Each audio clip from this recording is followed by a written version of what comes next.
on this plot of land where once only whites were allowed. We played here sun up, sun down. Baseball, kickball, double dutch. A mixed, multi-generational community now comes together. It's worth it for my son.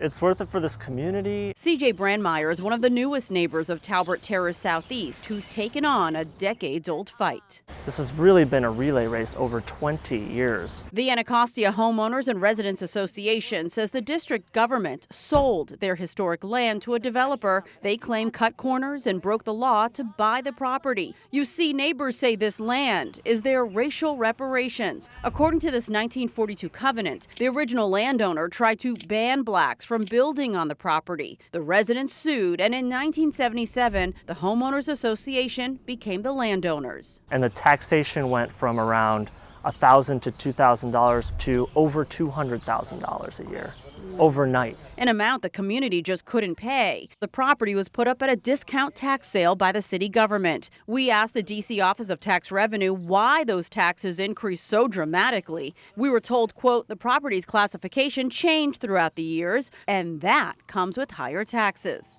This kind of stuff happens all the time, so it's not unique, okay? What is unique is the fact that the neighbors caught it. But they still couldn't pay those back taxes. So in March 2016, Rupsha 2011 LLC bought the land for $29,000. The owner of that LLC is Mohammed Sikter. City records show Sikter's own property was up for sale that same day because he owed back taxes, which violates one of the two principal rules of participating in tax sales. We tried contacting Sikter several times over the last 2 months, but never heard back. In 2019, Sikter pled guilty in federal court to violating toxic lead laws and served 2 months in jail with 2 years supervised release. In 2021, he and his 8 companies were sued by the D.C. Attorney General for lead in over 25 properties. Sikter hasn't purchased any properties at tax sales since his legal troubles, but he is still allowed to build. Build whatever they want to build. According to these architectural designs, the developer plans to build 18 two-story units on the playground space and the acres that make up the wooded area. You can't put 18 units right here.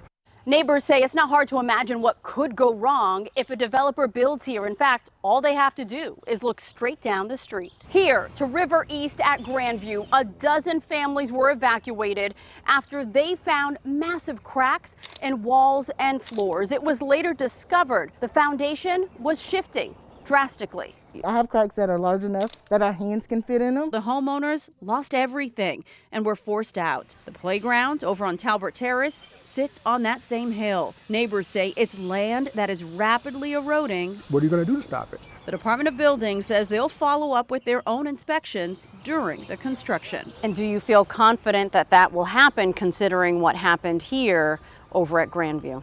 No. In the city's push to achieve that development and that densification, they're missing the key thing here, which is that this is not your typical vacant lot. Save our park! So now neighbors are holding rallies and working with a lawyer to stop the development and save their playground. Now we're leaving it to the legal system to say, hey, a wrong has been done, and now I'm going to correct it. The correction should be give it back to the neighborhood. In Anacostia, Delia Gonsalves, WUSA 9.